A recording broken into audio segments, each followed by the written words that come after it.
नमस्कार दोस्तों। Welcome to ABCT anybody can trade. काफ़ी समय से हम लोग वीडियो नहीं बना पा रहे थे, बट आज हम एक और इंटरेस्टिंग टॉपिक लेकर के आए हैं आपके लिए। काफ़ी सारे लोगों का क्वेश्चन है बजाज हाउसिंग फाइनेंस को लेकर के, जो अभी की डेट में लिस्टेड है। काफ़ी लोगों को आईपीओ मिला, काफ़ी लोगों को आईपीओ नहीं मिला। जिनको मिला वो लकी थे, उनमें से हम भी एक थे जिनको आईपीओ मिला है। ठीक है। सो ऑलमोस्ट इसने कैपिटल डबल से भी ज़्यादा कर दिया। कुछ चीज़ें हम लोग समझेंगे कि आईपीओ लिस्ट होने के बाद में कैसे बिहेव करता है, आपको क्या क्या चीज़ें देखनी चाहिए शॉर्ट टर्म, मीडियम टर्म या लॉन्ग टर्म के हिसाब से। हम एक कंपैरिजन भी करेंगे ताकि आप लोगों को एक फेयर आइडिया लगे कि आप किस तरीके से बजाज हाउसिंग फाइनेंस को होल्ड कर सकते हो या लॉन्ग टर्म के लिए रख सकते हो, या किस तरह की स्ट्रैटेजीज रखनी चाहिए। आप लोग हमको फॉलो कर सकते हो फेसबुक, इंस्टा, यूट्यूब पे तो हम है ही अभी। वेबसाइट भी विजिट कर सकते हो आप, और कोई ज़्यादा सीखना चाहता है तो वो हमसे कांटेक्ट कर सकता है इस नंबर पे। चलिए आगे बढ़ते हैं अपने टॉपिक पे, बजाज हाउसिंग फाइनेंस। सो बजाज हाउसिंग फाइनेंस बहुत ही इंटरेस्टिंग आईपीओ रहा। ऑलमोस्ट 70 रुपए के आसपास में इसका इशू आया था। बहुत अच्छा रिस्पांस मिला और ऑलमोस्ट डबल से भी ज़्यादा, लाइक 150 के आसपास, 140 के आसपास लिस्ट हुआ था। वहां से धीरे धीरे करके 188 का इसने हाई लगाया। तो हम लोग चार्ट देखेंगे एक बार, क्योंकि आपको चार्ट ही बताएगा कि आगे क्या होने वाला है। अब अगर कोई इस चार्ट को देखेगा तो यहाँ पे डेटा अभी कुछ ज़्यादा है नहीं। अगर हम मंडे में देख रहे हैं तो इतना कुछ खास डेटा यहाँ पे है नहीं। ये लिस्टिंग के दिन का है। स्टॉक नीचे ओपन होकर के ऊपर गया, ऑलमोस्ट 164 का हाई लगाया। नेक्स्ट डे थोड़ा सा गैप डाउन खुल के वापस इसने यहाँ पर जाकर के 176 के आसपास में क्लोज किया। और अगर आप देखोगे तो इसने जो अपना सबसे बड़ा हाई लगाया 188 रुपीज़ का है।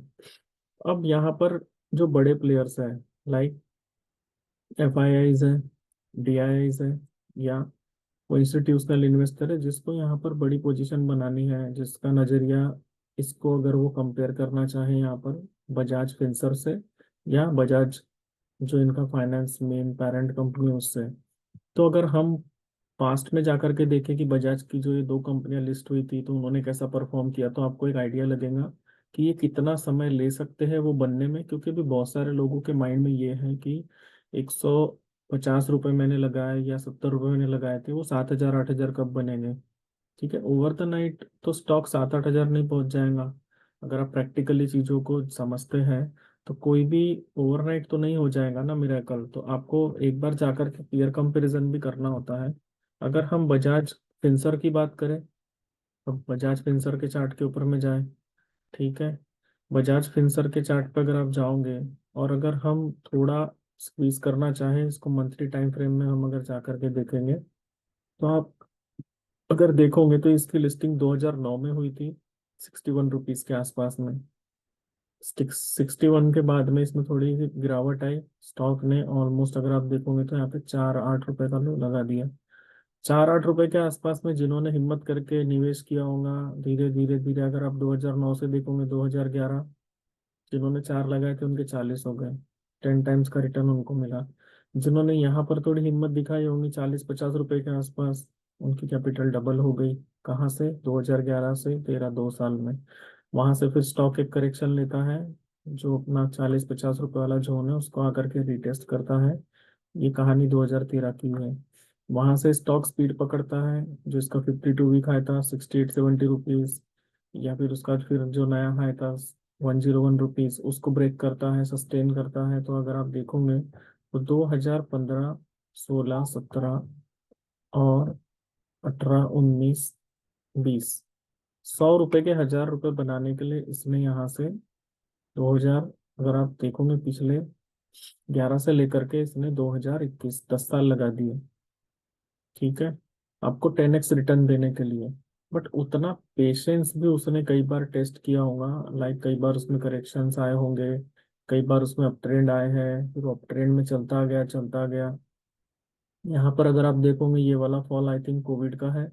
कोविड के टाइम पर ये काफ़ी ज़्यादा करेक्ट हुआ। करेक्ट होने के बाद में अगर आप देखोगे जिन्होंने 1,000 रुपीज़ के आसपास में प्रॉफिट नहीं लिया होगा, उनका प्रॉफिट घट करके आधा, मतलब 400 रुपये, आधे से भी कम पे आ गया। तो 60% का डीके हो गया उनके प्रॉफिट में। तो आपको टाइमली प्रॉफिट बुक करना भी आना चाहिए। हो सकता है जिन्होंने 100 रुपये पे लिया तो 1000 पे बुक नहीं किया और डर के मारे इस पूरे सिनेरियो में उनका जो भी लॉस हुआ होगा वो लेकर के निकल गए।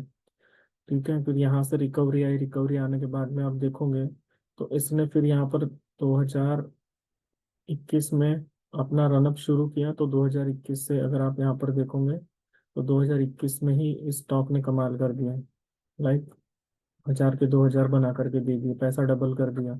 अब इसने कंसोलिडेट किया है यहाँ पर। ये हमने पिछली वीडियो में एनालिसिस पोस्ट किया था कि अगर ये स्टॉक यहाँ पर सस्टेन करता है 1700 रुपये के आसपास में, तो आपको 1800, 1900, 2000 के टारगेट देखने के लिए मिल सकते हैं। लाइक हमने टारगेट मेंशन भी करके रखा है 1850, 1900, 1950, वो भी सस्टेन कर गया तो आपको 2000 भी देखने के लिए मिल सकता है। तो कुछ लोग पोजिशनल ट्रेडर होते हैं, कुछ लोग इन्वेस्टर्स होते हैं, कुछ लोग स्विंग ट्रेडर होते हैं। हमने स्विंग ट्रेड करके यहाँ पर पैसा बनाया। ठीक है, कुछ लोगों ने इन्वेस्टमेंट किया होगा, उन लोगों ने इन्वेस्टमेंट से पैसा बनाया। अब अगर हम जा करके बजाज फाइनेंस का चार्ट देखें, हम अगर यहाँ पर बजाज फाइनेंस का चार्ट देखेंगे तो आपको आइडिया लगेगा कि अगर आप रियलिस्टिक रहोगे तो आपके पैसे बन जाएंगे। ठीक है, अनरियलिस्टिक कोई एक्सपेक्टेशन मार्केट से रखोगे तो शायद ही आपके पैसे बन पाएंगे। 14 रुपए के आसपास की लिस्टिंग थी इसकी 1996 में। ठीक है, 1996 से 14 रुपए से भी ये स्टॉक गिर के 2 रुपए पे आ गया था। तो लोगों के जिनके 14 रुपए होंगे जो निकले नहीं, उनके तो मतलब 2 रुपए हो गए यहाँ पे। फिर जिन्होंने 2 रुपए पे इन्वेस्ट किया, 2 के 5 हुए, 5 के यहाँ पर 6 हुए, 6 से बढ़ते बढ़ते स्टॉक 9 रुपए पर आया, 9 रुपए पे आने के बाद में स्टॉक 10 रुपए पे आया। 10 रुपए से फिर इसने जो जंप लगाया है 2004 के बाद में, अगर आप देखोगे तो स्टॉक पहुंच गया 51 रुपए। तो स्टॉक ने बहुत लंबा समय इसी जोन में कंसोलिडेट किया। लाइक 96 अगर आप अगर देखोगे 2004 तक, इसने कम से कम 4 और 4 8 साल कुछ नहीं किया। नथिंग, कुछ नहीं दिया इसने बना करके लोगों को। लोग फ्रस्ट्रेट होकर के हो सकता है निकल भी गए हो।